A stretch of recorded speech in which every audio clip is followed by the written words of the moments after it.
A friend of mine told me that he was going to write a book, and the title of the book was going to be the A students work for the B students, who work for the C students, and they work for the D students who get the buildings named after them.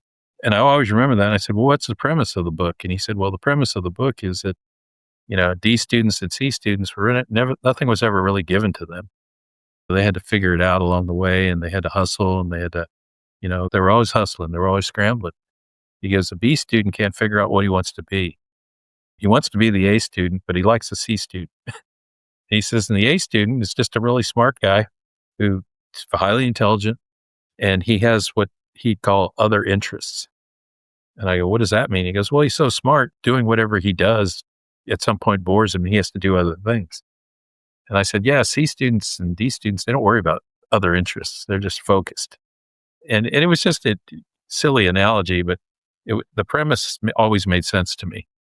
It's like, folks that aren't blessed with the 180 IQs, I guess, they tend to go, if I'm going to be successful, I got to figure out how to be successful. And I'm going to work really hard at it, as opposed to, oh, I'm just innately intelligent and the stuff comes easy to me.